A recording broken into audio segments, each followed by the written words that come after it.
I tell everyone I know about this program. I feel like I have, evolved and grown so much more in this year of doing pivot than I did in 8 years of doing therapy. Wow. And it has really changed my life because it has changed me and how I'm able to show up for myself, how I'm able to understand myself. I tell everyone I know about this program. Hi, and welcome to the Healthy Adult Podcast. My name is Lori Jean, and I am the CEO and founder of Pivot. And today I am really excited to have an alumni, a mom, and a communications and a DEI consultant among us. And this is Janeen. So welcome, Janeen. Thank you, Lori Jean. I'm so excited to have time to chat with you today. Yeah, I'm so excited too. I think I get when I start these, when I know I'm speaking to an alumni, I get overly excited because I know that we're going to speak the same language. So isn't that great? Yes, it's so great. And I know that you've been coached by Kelly, and I love and adore Kelly. How can you not? I know. And it's just so wonderful to have you with us. So welcome. Thank you. Thanks for having me. Yeah. And usually, I just come out and we just start the conversation, ask some questions. And so let's just jump right in if you're okay with that. Let's do it. Okay, awesome. So, I was thinking about, I think it would be good to start with, maybe you can let us know, how have some of the pivot tools helped you in relationships? So many ways. Coming into this, I was really looking for some way to make sense of what was happening in all of my relationships in my life, with my children, with my family, with my partner. And I had been doing talk therapy for almost 8 years, and there was certainly lots of ways that it helped me. But what I found with Pivot was it gave me a structure. I'm a very process-orientated, goal-orientated kind of person. And having things where I could finally peel back the onion with some process to it, and having homework and having a framework made me feel like, even after all of the 8 years of therapy that I had, that this was the first time where I felt like there were things that I could hold on to and that I could really see the progress over time. Just thinking about things like the relationship circles, and kind of understanding where people fall in my relationship circles, and how I was treating someone that was, I was treating them like a good, and I was experiencing things that someone that would be in a semi should be relating to me, and I was thinking they were my best friend. I was over expecting them to show up like my best friend, when that really wasn't where our relationship was. I love that. Yeah, thank you for bringing that up. It's, I hear that a lot about unrealistic expectations, right? I think it boils down to, sometimes when we want connection and we really like someone, we can have unrealistic expectations of what something could actually be. Yes. Yeah. Does that make sense? Absolutely. I think the other thing that really helped me was understanding. I previously blamed a lot of people for being on the crazy train. And so I was like, well, if he just changed this, if she just stopped doing that, if he just acted different and treated me this way. And for the first time, I really took a hard look at, no, what are the parts of me that are getting triggered by him doing that thing? And really started to understand all the different parts of me that were showing up in my relationships that I hadn't understood before. Mm-hmm. Can you, for our listeners, can you share a little bit about what are those parts, and why were they helpful for you? Yes. So acknowledging that there is a little girl inside of me, that and seeing who she was, seeing that she was scared, that when I was getting triggered and feeling anxious, that there was this teenager that would come out, and that would be like guns a-blazing. I'm gonna like get everybody to figure out what's going on. I'm gonna organize things, and I'm gonna kind of snap my finger and make people do what I want them to do. That was my teenager. And then there had been an adult version of me that wanted to be the people pleaser, that wanted to make sure that I was making space for everybody's voice, but I wasn't able to share my own. And just really taking time to understand when those parts of me existed and why and what was happening and why those things and those behaviors developed at that stage of time made such a huge difference. Now I know my little girl showing up. Like I can feel it in my body. I know what it looks like. I know that my voice changes when it's my little girl that's present. And I also learned, all right, I'm going to take her out of the spotlight. Healthy adult Janeen's going to show up, and we're going to be able to deal with this. I'm going to give her some love, but healthy adult's going to be in the spotlight for this. And that, just recognizing that, oh my gosh, it's changed so much. Gosh, I'm like emotional right now. I love that you've gotten so much out of it. And that's exactly what we teach. Wow.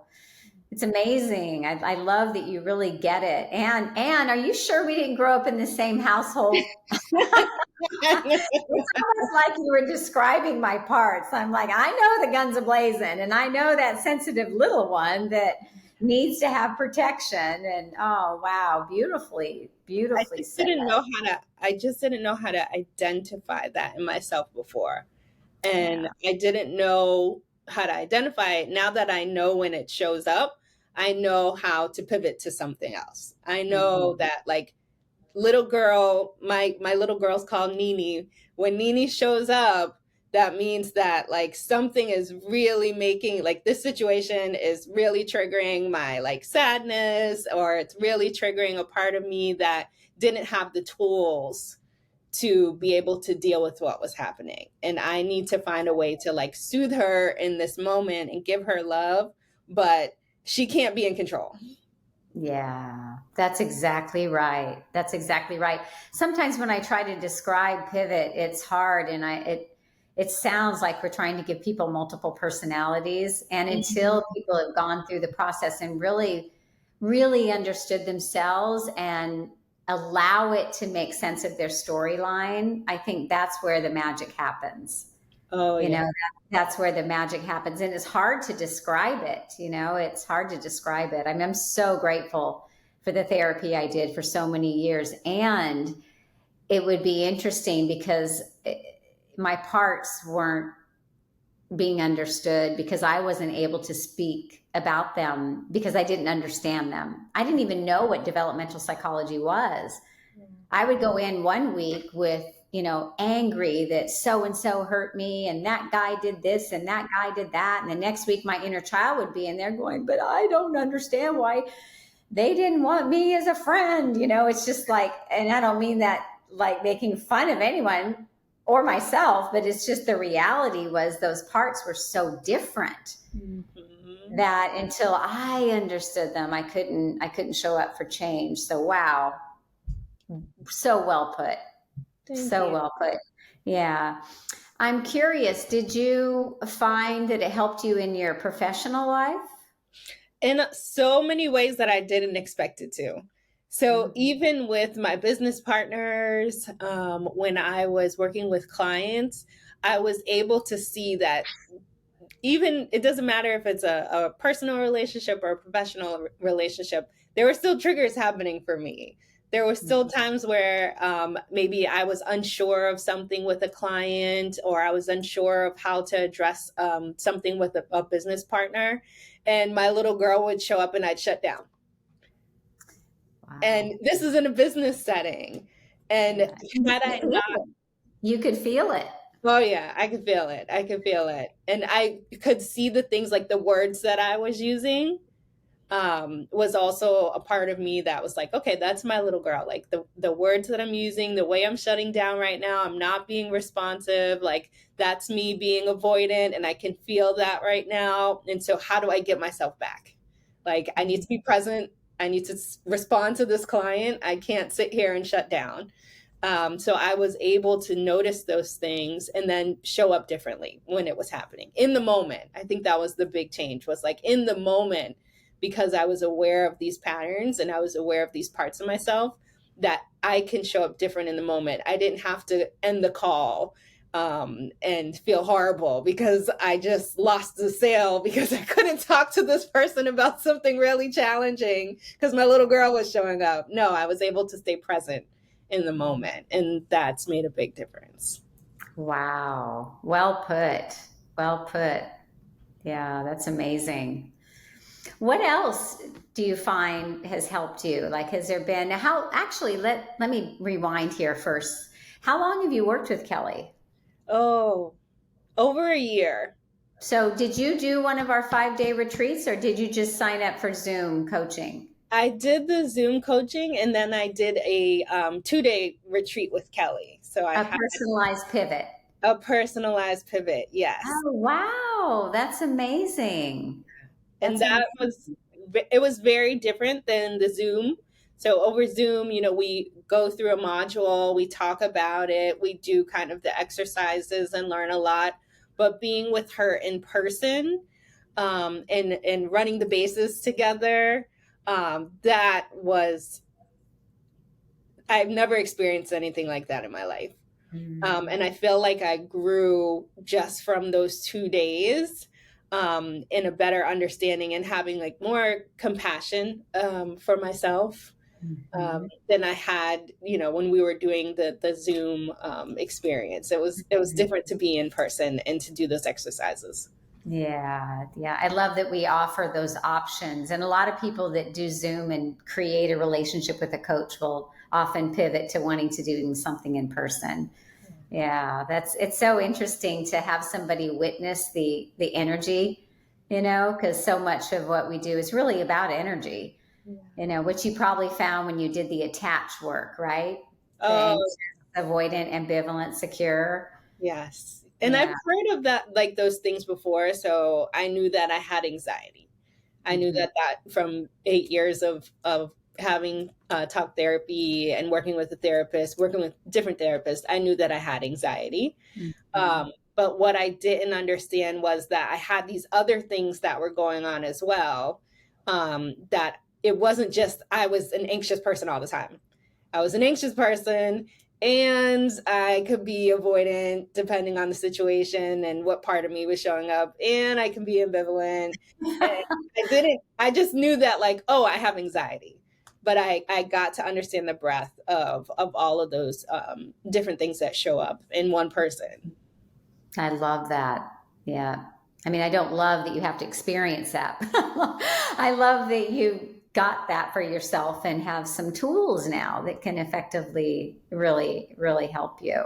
Did you, what brought you to pivot? Just, I know you touched on it initially in our talk today, but I'm curious, like, do you come from a background of a lot of trauma? And you don't have to share unless you're comfortable. Yeah, yeah. I think for a long time, I did participate in doing therapy.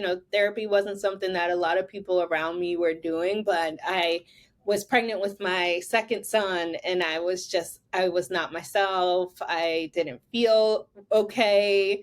And I started doing talk therapy and meeting with therapists, and I had been doing that for 9 years, 8 years.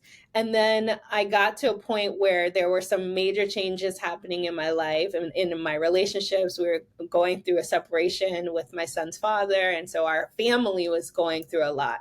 And I was looking for something that, didn't just involve me, but also could involve my family, my sons, my partner, where we would all be able to have some kind of, progress. Like, something that was going to feel different. And that's what brought me to pivot. I actually had a friend that recommended me. I was like, I just need something that is different for my family. I know I can go to my therapist, but I really want the work to happen across all of us. Mhm. And so I contacted, and found Pivot and had a conversation. And as I was talking about the program and understanding how it works, I realized that there was work that I need to do for myself before I even started doing the work with my family. Oh, beautiful. Yeah, beautiful. Where did you grow up? I'm from Massachusetts, Oh, so you are? grew up on the North Shore, outside of Boston in the suburbs. And lived in Atlanta. I had my first son was born in Atlanta, and now I'm in DC, in the DC area, right outside of DC. Oh, wow. Yeah. Mm. What's your favorite? Oh, place to live?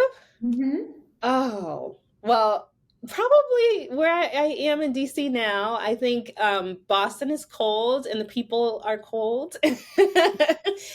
Actually, it was really hard growing up in Boston and growing up in a place where there's a lot of racism.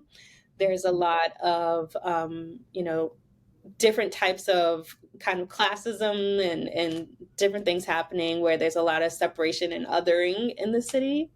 And so I grew up kind of always feeling like Boston wasn't necessarily home. It's where my family was, but I didn't feel like it was a place where I belonged. And Mm. so being in DC, there's a lot of diversity, not just in, race, but there's a lot of diversity in socioeconomic status. I feel like my boys have had a really great experience growing up here. Their schools have been diverse. They've had an opportunity to growing up, I was like one of two Black girls in the class, and they haven't had that experience. So I've been really, really grateful for what this area has brought to our lives. Yeah. And that's wonderful. Thank you for sharing that. And two boys? Two boys, How yeah, old are they? 16 and 9. So Oh, you're very in. different stages. Yeah, I have two boys too. It's so funny. We have so many similarities. Yes. Yeah, mine were super close together, but I loved having boys. But teenage boys, you're in it. Ooh, yes, yeah. And I think that that was like part of understanding this work and doing this work for myself was that I wanted my boys to be able to have a different experience when it comes to understanding their own emotions. They've had to go through a lot in their lives and having to deal with separation, and a lot of different things happening in our relationship over the years. I wanted them to have a way to, think about their feelings in a different way. And so I've been able to share what I've learned through Pivot with them. And I wanted to be a different parent than the parent that I had and have an experience where I could be more aware of myself and my emotions and also of theirs. Yeah,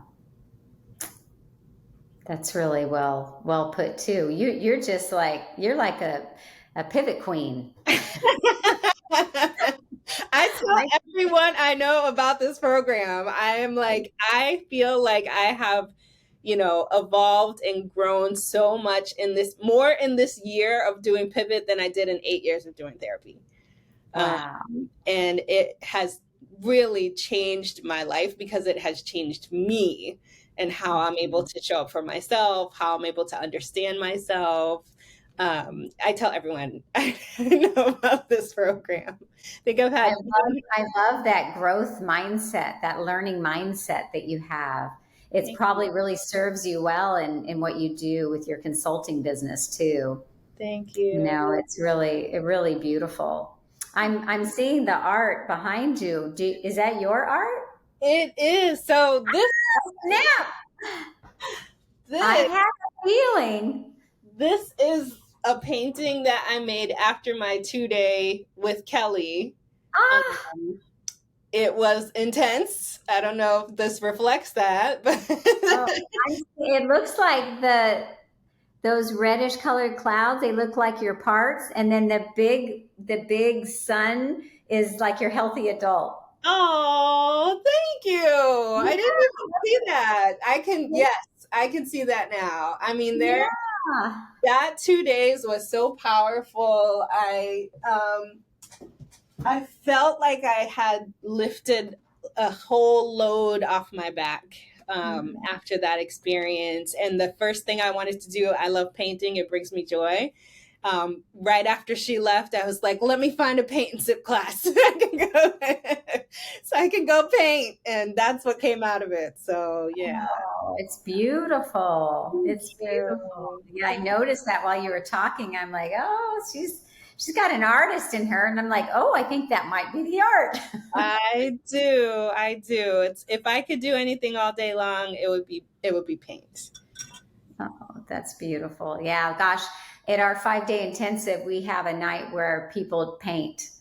Mm. They create a canvas that has verbiage from their healthy adult. Oh wow. So it's really sweet. So it's wonderful that you just did that on your own.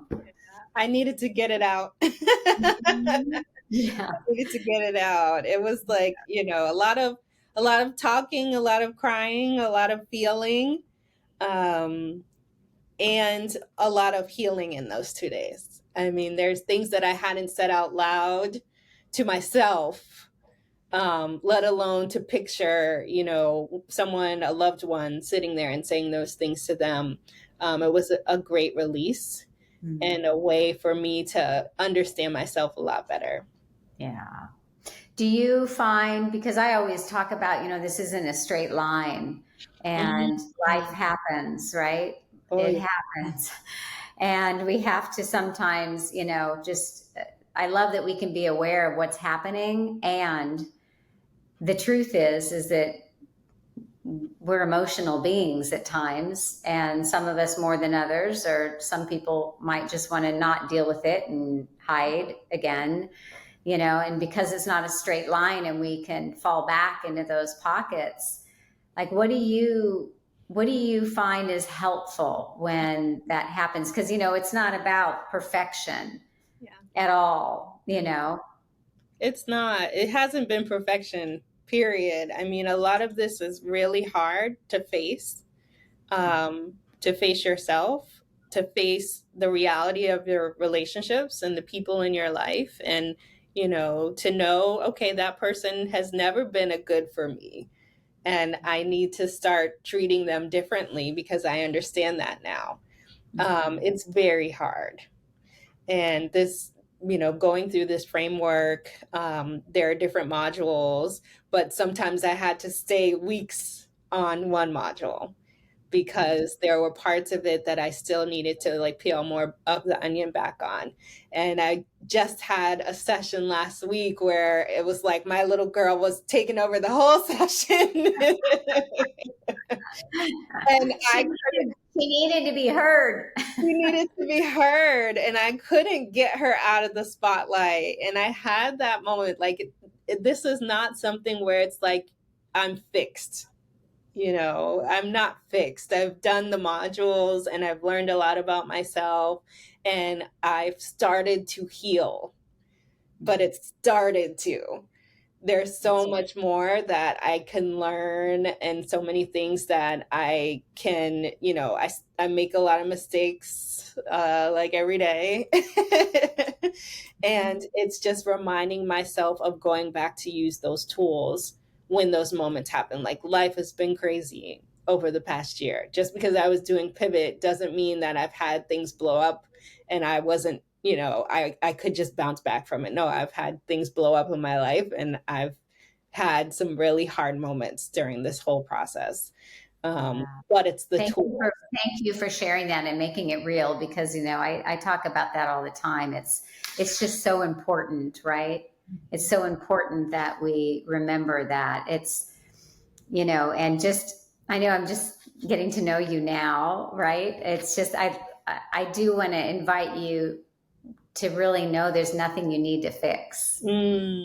yourself. You're beautiful just the way you are. And I always, we hear a lot, especially from our 12-step clients, about being perfectly imperfect, Mm. and having that knowledge that, it's, that's why we see so many coaches that talk about the gift of imperfections, and how mistakes are really important to make in life because they teach us so much. And it's so true.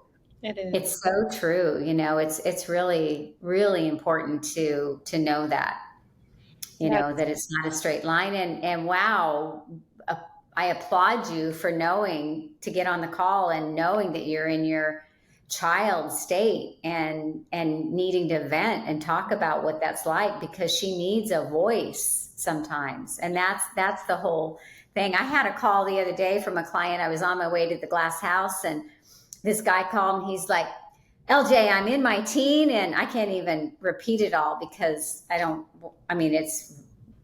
just every word that you don't want to hear in the book, And I'm like, tell me more. Is there anything else? Just tell me more. Let it out. And when he was all done, then he calls me back. He says, from my healthy adult, I thank you. He needed to vent, and that's reality. Like, or I love that. I talk about it all the time. Bessel van der Kolk in his book, Your Body Keeps the Score. I probably say that at least once on almost every podcast, or Eckhart Tolle's pain body concept. But it's true. We get activated because we have memories. Our body has memories. And, I'm of the belief that we don't ever discard all of that. It's a part of who we are, and it makes us uniquely us. And it's a beautiful part of who we are. It is. I agree. Like your what do you call your inner child? Nini. Nini, like, she's sensitive and she wants to connect and she wants to be understood. Yes. Understood and heard. And I love that you get that your life work is to help repair those parts and live life.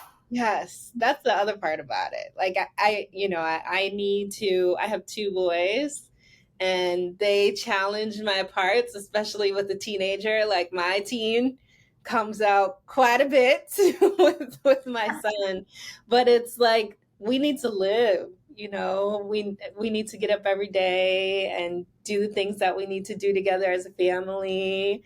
And I'm gonna be the mom that makes mistakes sometimes and maybe wants to, yell back. And my teen comes up, and I've got to be like, nope, let's hear him out.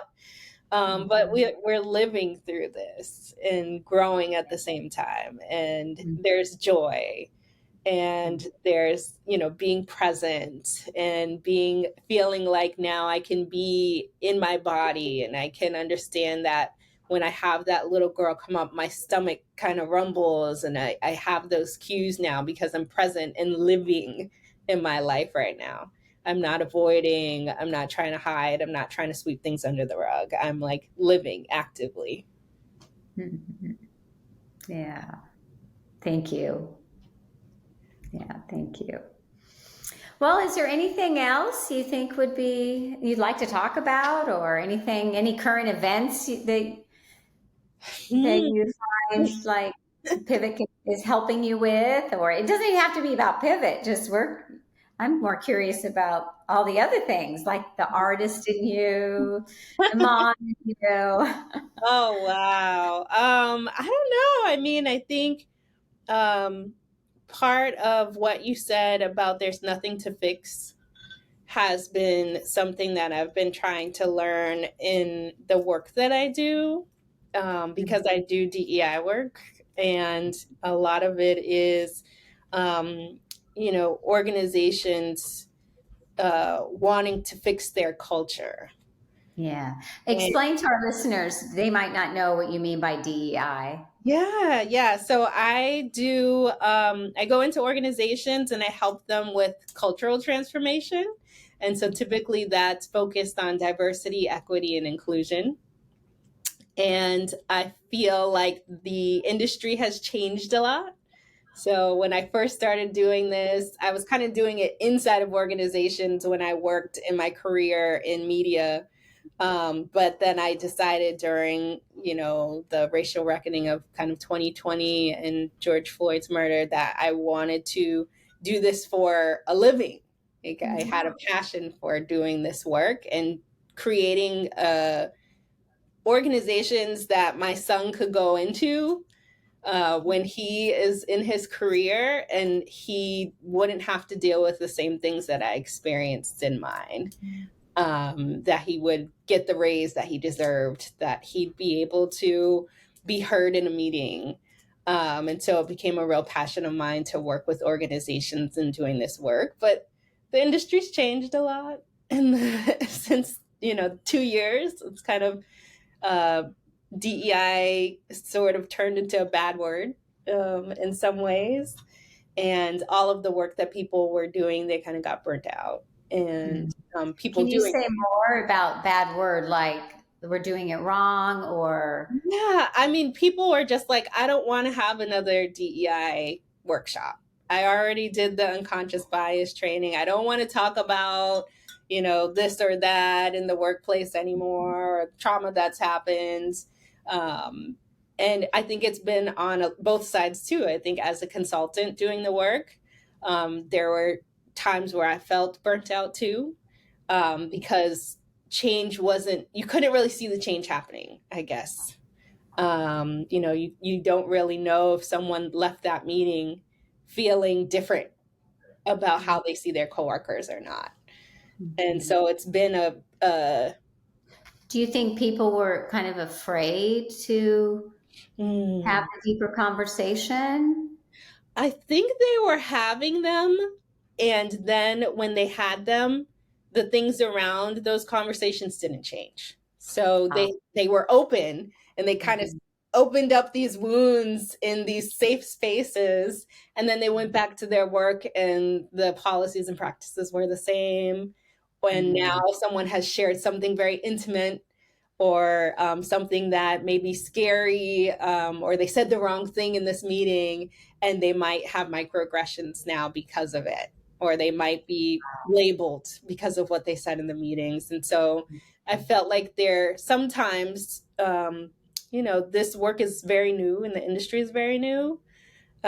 People haven't been doing this work for decades. There are some, but a lot of the people that started doing this work during the pandemic were still learning and are still mhm, learning. And even though I'm someone that is a consultant, I'm still learning. And there was not a lot of compassion, I think, for everyone, knowing that like this is not a straight line either. This is hard, challenging work, and we're talking about humans and feelings and equity. And so it's very deep, and it takes years to see progress, not a couple of workshops. mhm. Yeah. That's right. That's right. Yeah. Yeah. Do you find that a lot of that has to do with leadership? Some of it does. I think some people in leadership positions, they were like, all right, I'm going to put money to this, and I'm going to hire consultants, and we're going to do action plans, and I'm going to hire a chief diversity officer. And they did Mhm, that upfront costs and put their money where their mouth was. But maybe they didn't believe in the work, or mhm, they didn't really believe, they didn't see the progress they thought they would see, the return on investment in the time frame they thought they would see it, and mhm. so they took the money back. Wow. Uh-huh. Well, that does fall on leadership, doesn't it? Yeah, I mean, definitely. just their organizational alignment, really taking a look at what their company needs. And I love what you're talking about. It's a follow through. I'm the CEO of my company, and when I started this company, oh man, I have so many bruises. Hmm. Because the truth is I wanted it to work so bad. I had my agenda 12 steps ahead of other people, and I had to learn in a very short period of time Hmm. how to pivot professionally. Leadership is not easy. Oh no, it is Yeah. not. It is And not. consulting too, the job that you were in, especially because they want you, they pay you, they're hiring you, and yet are they listening? Right. Do they really Right. want to hear what I have to say? Because it's not always pretty, and it means you're going to have to take more time, spend more money, put more resources. And sometimes when you don't see that return on investment, it's hard to make those choices and decisions. And it's That's hard right. to see the journey and like the long game of it all. Mm-hmm. And Yeah, you said, oh, go ahead. I was just going to say you have to have you have to have that buy-in for yourself. Like it has to be genuine and authentic, and it shows to your team. If you're saying I believe in this, we're going to do the work, and then you don't actually give people time to do it, or you're not really changing your policies or your practices as an organization, then people are going to be like, oh, well, he doesn't believe in it, so why should I? Mm-hmm. Yeah, yeah. You brought up another point that I think is really important. That uh, it can be a little controversial for people to hear this, probably for some. But I do believe that a lot of people do just want to check off boxes. Yes. And when you're looking at really affecting change, change does take time, and change needs to come with a plan. Yes, You it does. know that you did your relational alignment piece. We also do organizational alignment, and with companies, you got to understand the evolution of your brand, just like we have to understand our own developmental psychology.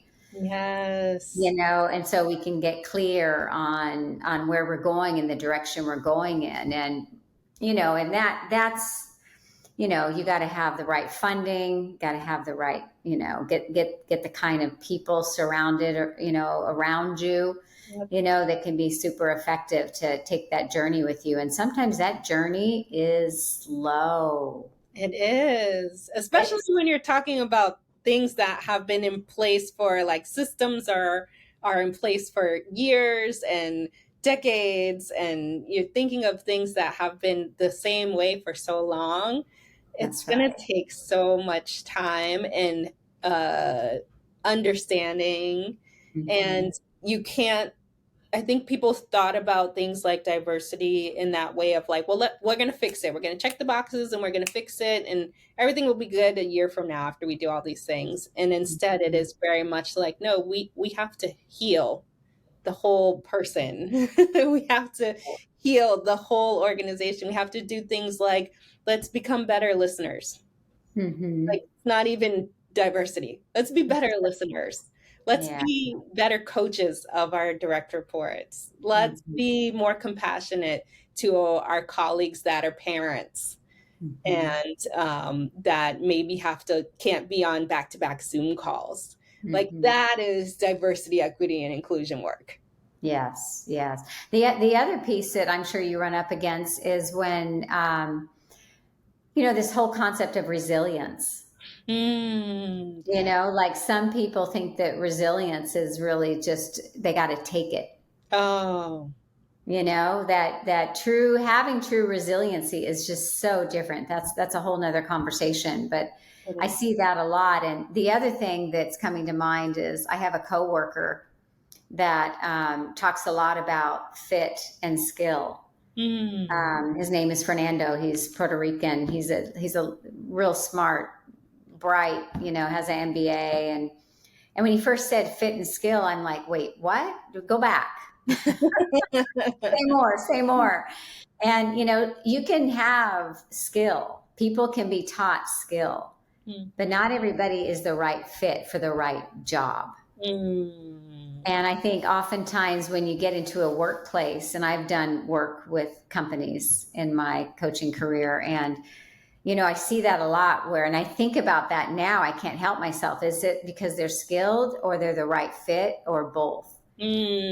That's such a good point. Those two things about fit and skill are Mm-hmm. huge. The other side of that is also, am I willing, if this person doesn't have the skill, am I willing to invest in helping them grow? That's right.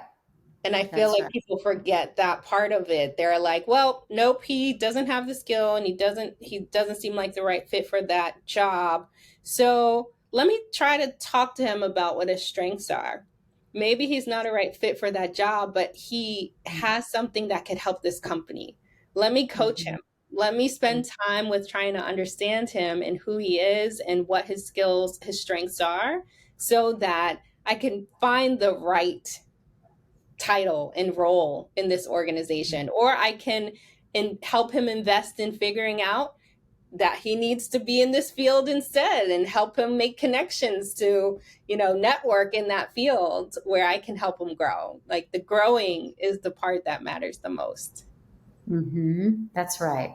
That's absolutely right. Yeah, it's really interesting to take this kind of work and look at it from a business lens, right? Yes. Yeah. It's pretty cool. It's pretty cool. Yeah. I love watching people go back, especially when they come in and they do their own work with us, the executives that come through Pivot and do the 5-day or do what you did, and then get on the other side of it, and they can go in there with a very different lens. It's almost like you can see other people's parts. Yes. If you're really paying attention, Oh, yeah. and it's very illuminating. It's so illuminating to be able to see that for sure.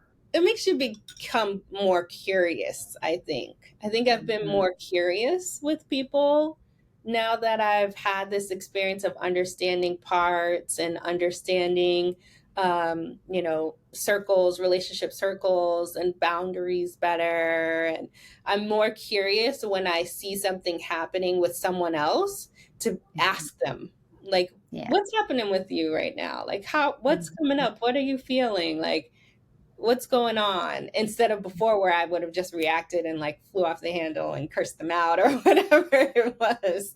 Now I have more curiosity, to know, like, something's happening with them. Something's going on here. This is not right. just whatever, this argument about the butter. It's something else.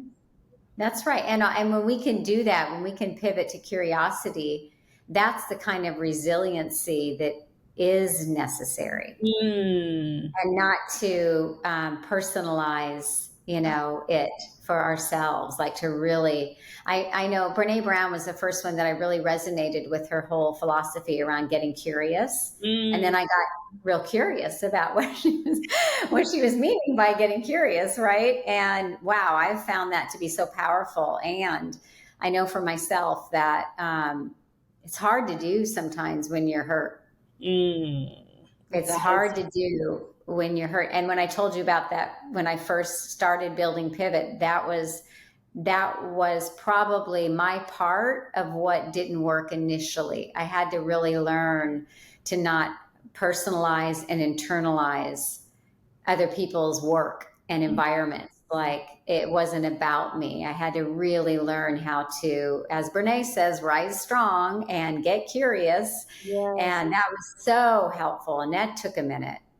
That it wasn't about me part. Oh my goodness. That resonates so much with me, because in my life, I have often tried to like fix other people's stuff and try to solve their problems, or, if they just did this, then they'd be fine. So I'll go do it for them. And then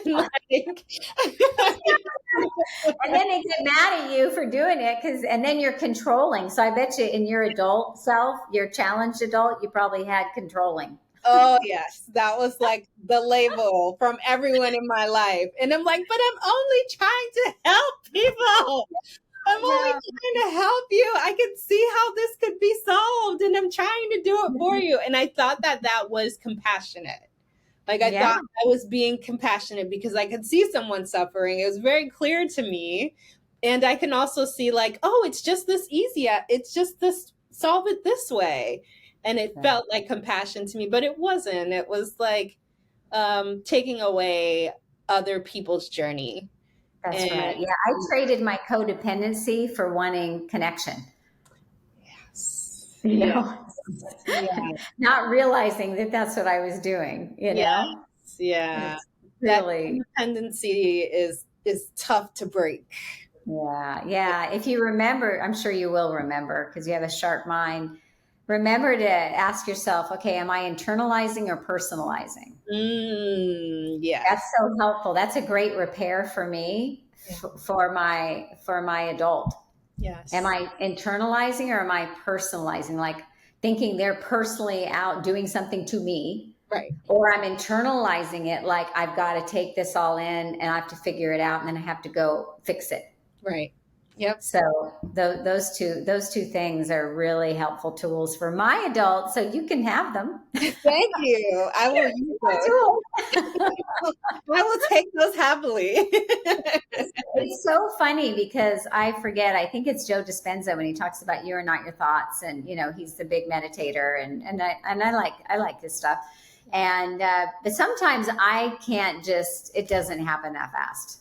Mhm. I know I'm not my thoughts, but, and I know that feelings aren't always true, but sometimes they feel like they are so much a part of me. They have their own place inside of me because it can get so big Oh yeah. from complex trauma that I've been through. So just saying those two words, am I internalizing or personalizing, helps me take that breath. So then I can get to a place of pausing, Yes. Yeah. calm down, Yeah. wait for it. Yes. That pause is Mhm. so important. I think that learning everything that I've learned in Pivot, um, one of the things that stands out the most is like pausing and recognizing what is happening, what parts are showing up, and then thinking about the repairs. Like if I didn't have that moment of like, I need to pause, Mhm. um, I wouldn't be able to do those next things. Yeah, yeah, definitely. Oh gosh, this is so fun. I could just talk to you till Sunday. Me too. Me Yeah, too. I can talk get about this you all a poster. I'd love to paint with you. yeah, it would be Yeah. so nice to do that. It's been, it's been such a journey doing this work over the past year, and I've just been so grateful for it. Um, Hmm. I've been so grateful for it, and knowing that, I have these tools, I have a support in my coach, I have a support in this community that exists, and I can go to the alumni calls and kind of just listen in and see what other people are doing and how they're helping, to keep using their tools and being honest. And it's been really just very much just a resource for me and my growth. Yeah, it's fun to know yourself, isn't it? It's hard work. It's I know, and I get that. I was laughing with a friend this morning, and we'll wrap up. I know our time's pretty much up, but I recently went on a vacation, and I was with my partner, and we landed in San Francisco, and we're about an hour and a half, hour and 45 minutes from the airport. So we're driving back to our house, and he looks at me and he says, "You probably need a break from me," because we were together for 3 weeks, just the oh two of wow. us, right? And I looked at him, I started laughing. I said, "No, I don't need a break from you. I need a break from myself." Because I didn't talk to one client. I didn't do any work on the whole trip. I had an amazing, incredible time, but I was with myself the whole time. Yes, it takes a lot of courage and bravery to sit That's with yourself. And, Mhm. I think when I was doing all of that controlling and like solving everybody else's problem, it was because I was avoiding sitting with myself. That's yeah, absolutely right. Mhm. Yes. And now I love sitting with myself Yeah. because I'm not afraid of it. It feels like a gift to sit Yes. with myself now because I understand so much more about who I am and who I'm not, and the labels that I'm not, and the phrases and things that I learned younger that I'm not taking into my healthy adult now, and all of those things that I've been able to unpack through this process. Now, when I sit with myself, it's a gift. It is Aw. such a treat to have time, and Well, I love you it. I want did. more. Yeah. Well, you have been a gift for me today. So I can't thank you Oh, enough for being willing to come on here and talk about your experience and Thank your you. process, and what a beautiful light you are in the world. Oh, thank you Yeah. so much. I'm grateful. I'm truly grateful for you. I'm truly grateful for everyone that works for you and that is continuing to do this work. It is so necessary. And I want everyone I want everyone to do at least like a pivot, like in person, or to do a couple of weeks of the framework. I truly believe that so many people would have life-changing experiences if they just did this for like a day. Even just having that experience has changed my life in so many ways. Oh, well, thank you. Thank you so much. Thank All right, my dear. Well, thank you so much. And thank you, listeners, for being with us today. And yeah, let's pivot. All right.